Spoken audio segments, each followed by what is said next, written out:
forward to working with him and colleagues around the House to do just that. Keir Starmer. Mr. Speaker, the argument that international comparisons can't really be made when the government's been using slides like this for weeks to do international comparison just really doesn't hold water. I'm afraid that many people are concluding that the answer to my question is that the UK was slow into lockdown, slow on testing, slow on tracing, and slow on the supply of protective equipment. And I want to go to yesterday's figures that show that whilst happily in hospitals it looks as though deaths are falling, deaths in care homes continue to go up. At the press conference last night, the Deputy Chief Scientific Advisor said, and I quote, "What this shows us is that there's a real issue that we need to get to grips with in relation to what's happening in care homes." I couldn't agree more. But 12 weeks after the Health Secretary declared that we're in a health crisis, I have to ask the Prime Minister, why hasn't the government got to grips with this already? Well, actually, Mr. Speaker, I mean, he's quite right, of course, to look at the crisis in care homes, and he's absolutely right to say that there's an epidemic going on in care homes, which is something I bitterly regret, and we've been working very hard for weeks to get it down. And a huge amount of effort has been gone into by literally tens of thousands of people to get the right PPE to care homes, to encourage workers in care homes to understand what is needed. And I can tell him actually that he's not right in what he just said about the state of the epidemic in care homes. As if he looks at the figures, in the last few days there has been a palpable improvement. We must hope that that continues, and we will ensure that it does continue. Keir Starmer. Mr. Speaker, I'm grateful for that. I was using the slide the government put up at its press conference last night, which shows, sadly, that, and I accept there's a lag to the 24th of April because of the reporting position, but that sadly deaths in care homes have been rising every time they've been reported by the ONS. And I have heard before from the First Secretary that numbers were falling. He said that a week ago Sunday. That's not borne out by these slides. We will wait to see what the next slides bring. Mr. Speaker, on the 30th of April, the government claimed success in meeting its 100,000 tests a day target. Since then, as the Prime Minister knows, the number has fallen back. On Monday, there were just 84,000 tests, and that meant 24,000 available tests were not used. What does the Prime Minister think was so special about the 30th of April that meant that testing that day was so high? Prime Minister. Well, actually, I think that the Right Honourable Gentleman was right last week when he paid tribute to the amazing work of the NHS, the logistics team, everybody involved in getting up from 2,000 tests a day in March to 120,000 by the end of April. And yes, he's right that capacity currently exceeds demand. We're working on that. We're running at about 100,000 a day. But the ambition clearly is to get up to 200,000 a day by the end of this month, and then to go even higher. And as he knows and the whole House will know, testing, a fantastic testing regime is going to be absolutely critical to our long-term economic recovery. Keir Starmer. Mr. Speaker, I did pay tribute last week, and I'm glad the Prime Minister has now said that the target now is 200,000 tests a day by the end of this month. But of course, just having a target isn't a strategy. What is needed is testing, tracing and isolation. That's the strategy. Contact tracing was happening in the UK, but it was abandoned in mid-March. We were told at the time that this was because it was, quote, not an appropriate mechanism. But yesterday, the Deputy Chief Medical Officer said it was to do with testing capacity. So can the Prime Minister just clarify the position for us? Why was contact tracing abandoned in mid-March and not restarted sooner? Prime Minister.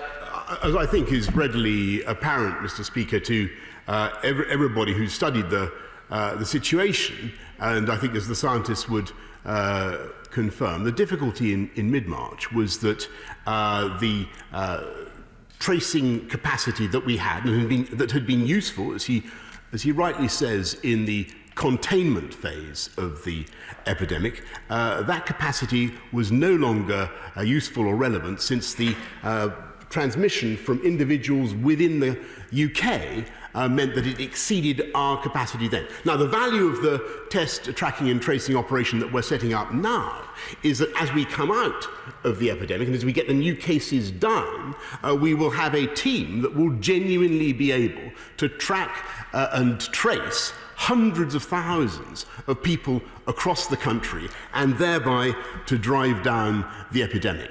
And so, to put it in a nutshell, it's easier to do now that we've built up the team on the way out than it was as the epidemic took off. And I think most people with common sense can see those particular difficulties that we had at the time. Keir Starmer.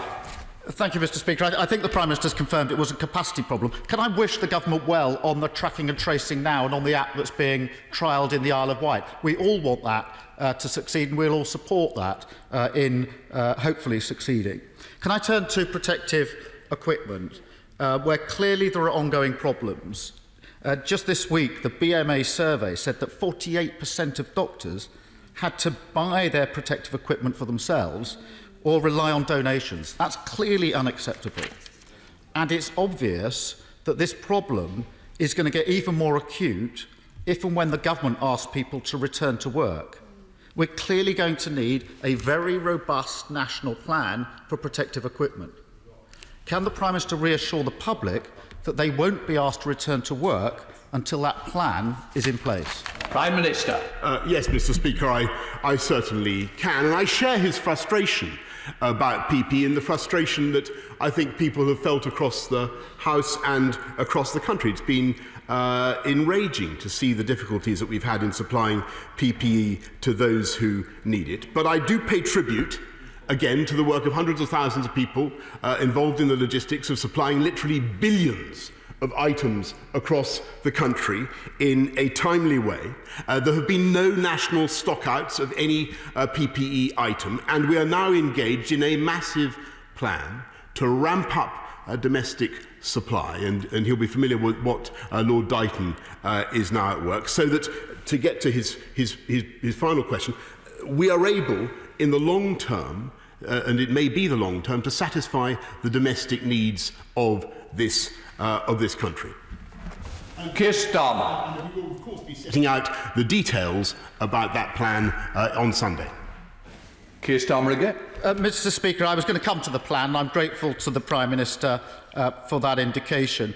There are millions of people on furlough, as the Prime Minister knows, millions with children at home struggling with caring responsibilities. If they're to return to work, and if their children are to return to school, they need reassurance. I think we can all feel that, reassurance that it'll be safe to do so. And that means they do need to know what the government's plan is for the next stage. So will the Prime Minister give them that reassurance by setting out his plan as he says he will? Or will he come to this House on Monday to present that plan and have questions across the House? Mr. Speaker, I will of course undertake that there will be a statement to the House as you, Mr. Speaker, and the House would properly expect about what we propose tonight. So I just want to explain to the House as a courtesy why it's happening on Sunday, Mr. Speaker. I'm sure you'd be interested to know that. The reason for that is very simple, that we have to be sure that the data is going to support our ability to do this. But that data is coming in continuously over the next few days. We'll want, if we possibly can, to get going with some of these measures on Monday. I think it would be a good thing, Mr. Speaker, if people had an idea of what's coming the following day. That's why I think Sunday, the weekend, is the best time to do it. But of course, the House will be fully informed, and the House will have the full opportunity to debate and interrogate me or the government on that matter. And hopefully in the future it will be to the House first. Teresa Villiers. Thank you, Mr. Speaker. Lockdown rules permit people to travel to work if their jobs are not ones that can be done from home. But some have faced criticism and pressure not to do that, including from announcements on London Underground wrongly saying they shouldn't be on the system unless they're key workers.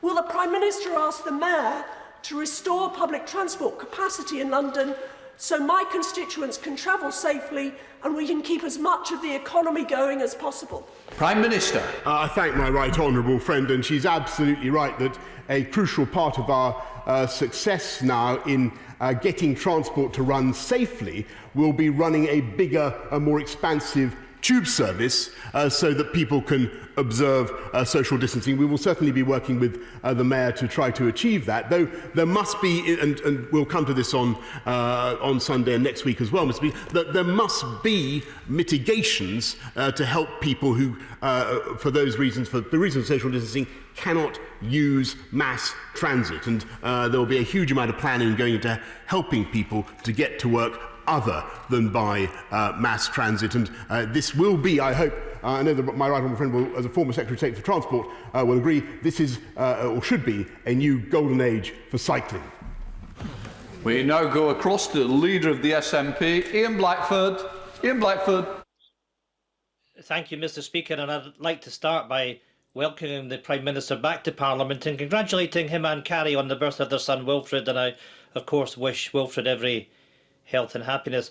Mr. Speaker, the UK's confirmed death toll now stands at close to 30,000. It is officially the highest in Europe and the second highest in the entire world, and indeed there are some estimates putting the figure even higher. And in my own community of Skye, we've faced our own heartbreaking and devastating outbreak of COVID-19 over the last few days. I do agree with the Prime Minister when he says the worst thing that we could do now is ease up the lockdown too soon and allow for a second peak of this deadly virus.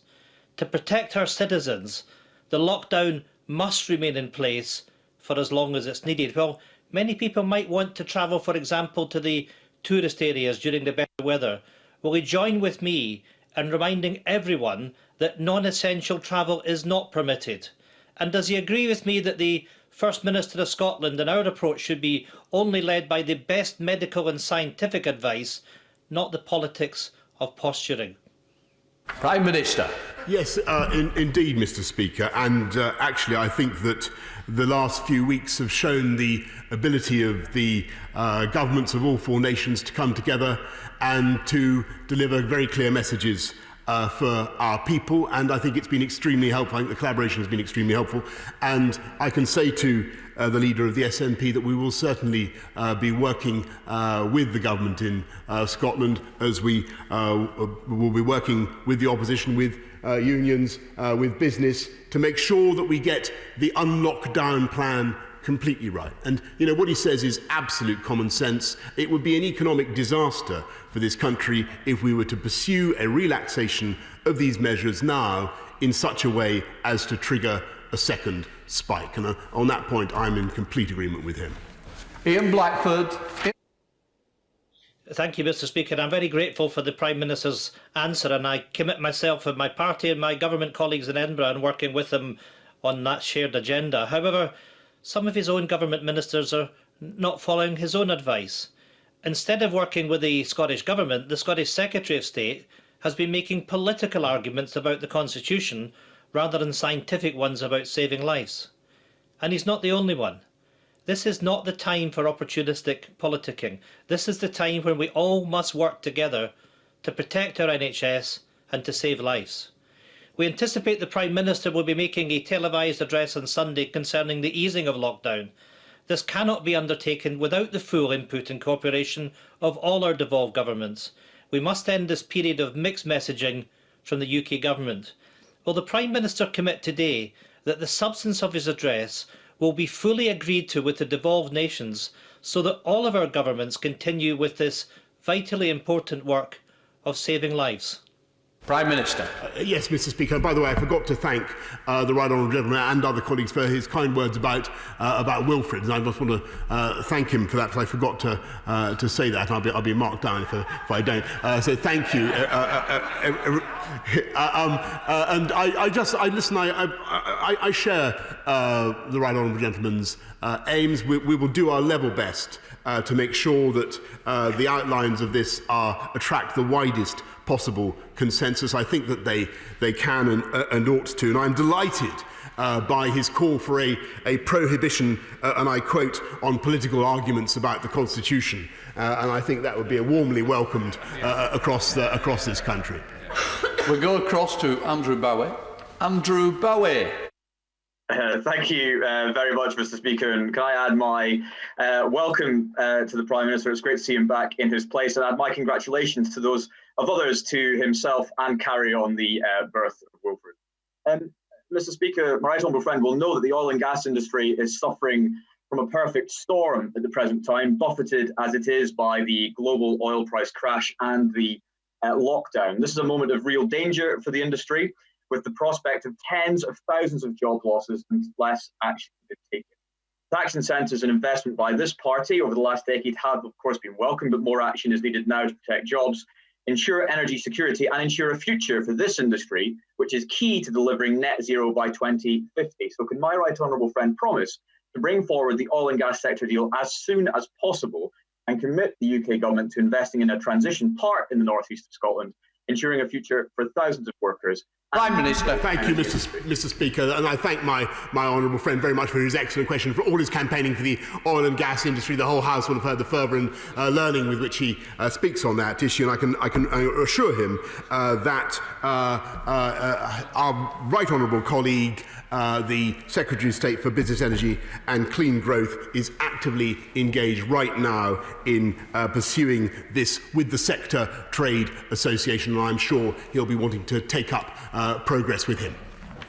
Going across to Mike Amesbury. Mike Amesbury. Thank you, Mr. Speaker, and I welcome the Prime Minister back to his place on my birthday. Bolton and Cheshire West and Chester councils covering my constituency have stepped up to the national challenge, providing essential services to vulnerable residents and businesses during this crisis.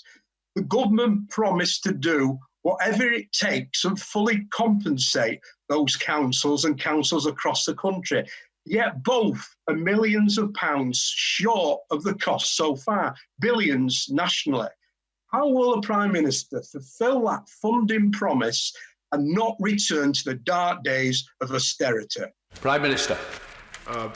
Well, Mr. Speaker, I can certainly tell him that the government has absolutely no intention of returning to the A word, which I won't quote. That is not going to be our approach. We don't think that is going to be necessary. What I can tell him is that we already put another 3.2 billion, as he knows, into supporting local authorities, supporting some of the most vulnerable throughout this difficult time, and we will continue to make sure that funding gets through to those who need it. But the crucial thing, as I think colleagues across the House will understand, is that the more effectively we can suppress this virus and the faster we can restart our economy, the better our chances, as everybody knows, of getting the funding that we all need to the poorest and neediest in our society. And that's the course this government is going to follow. We'll go across to Raymond Chisty. Raymond Chisty. Thank you, Mr. Speaker. Like other colleagues, I'm absolutely delighted to see the Prime Minister back at the dispatch box, and congratulating him and Carrie on the birth of their child. Prime Minister, my constituent, Jackie Potter, recently lost her husband, Ashley, who was 64. The family would like to bury Ashley with a small church service, applying social distancing.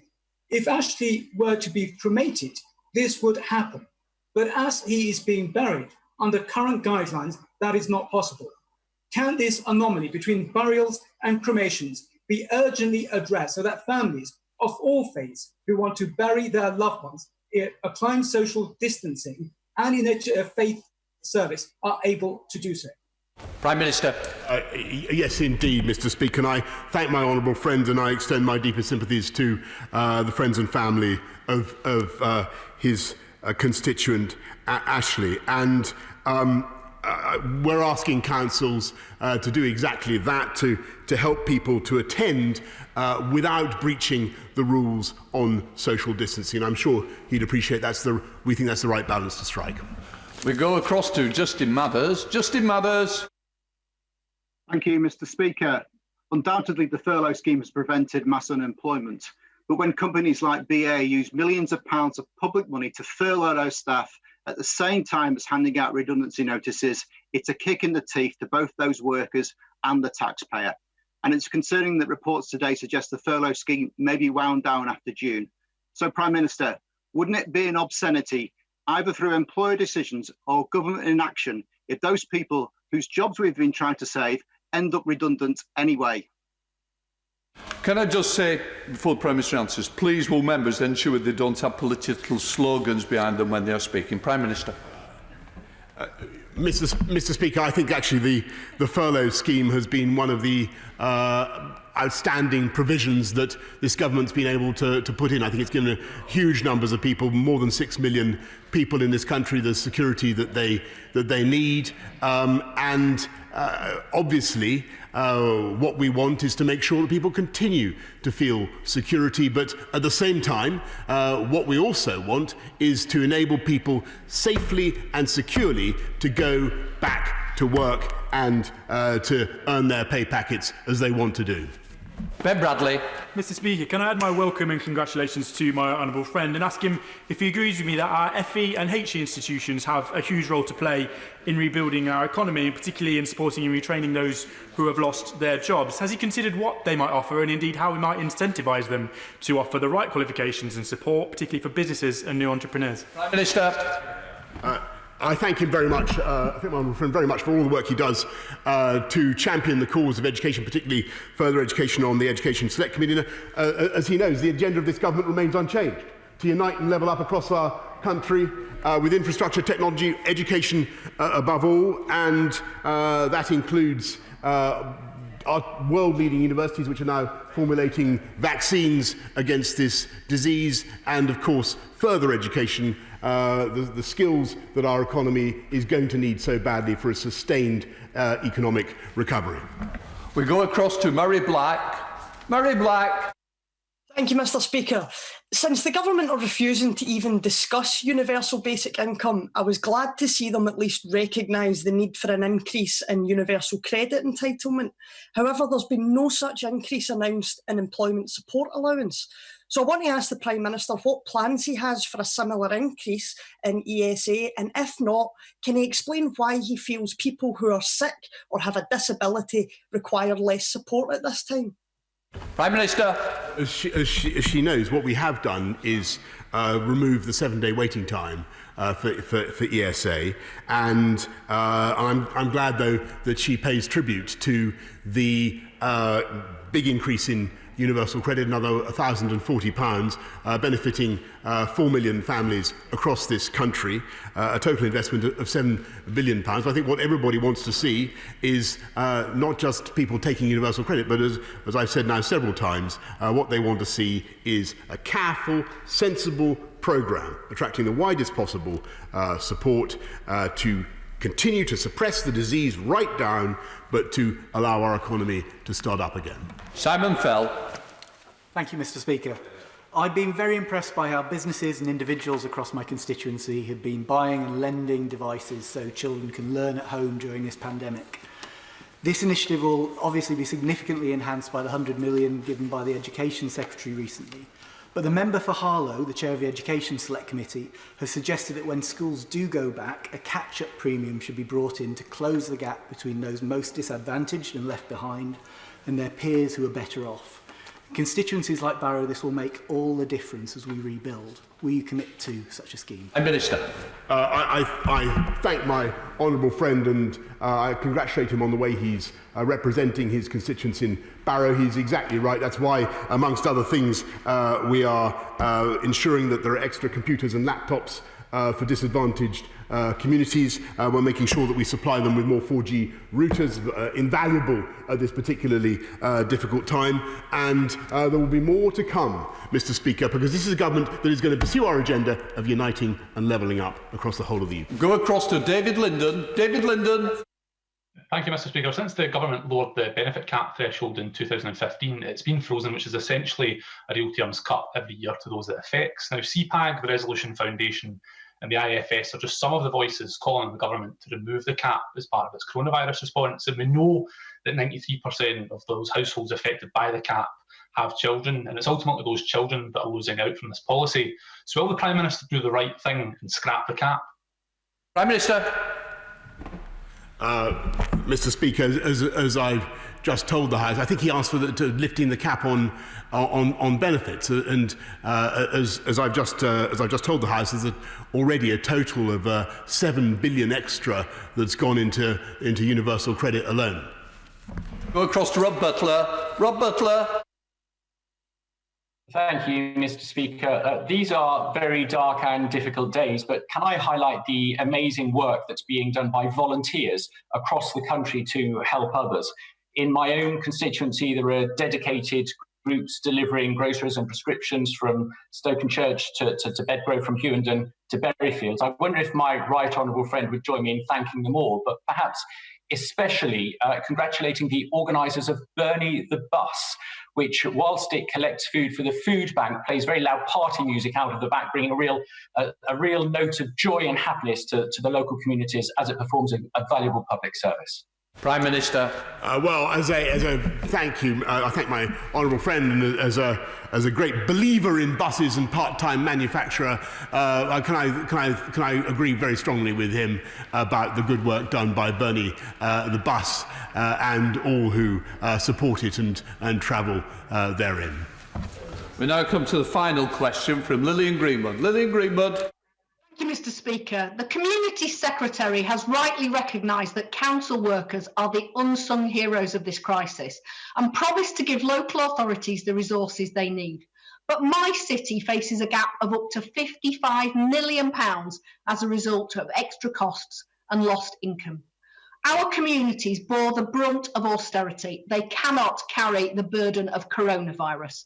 Will he give all councils a cast iron guarantee that they won't be asked to do so? Prime Minister.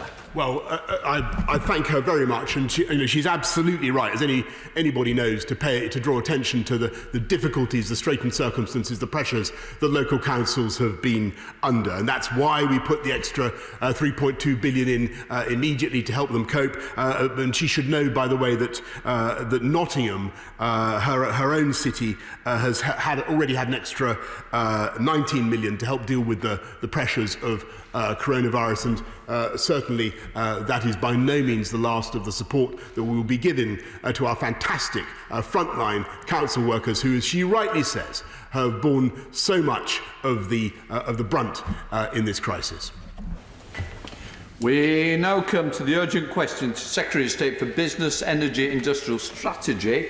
I call Minister Scully to answer the urgent question from Andy MacDonald as on the order paper. The Minister should speak for no more than 3 minutes.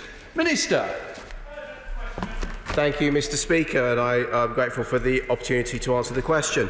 We've made clear that there are 5 tests that the government will need to be satisfied of before we will consider it safe to adjust the current measures. As honourable members will be aware, the government's in the process of consulting with businesses, business representative organisations and trade unions on the issue of safer working in a COVID-19 context. We want workers in our country to feel confident that they're returning to a safe workplace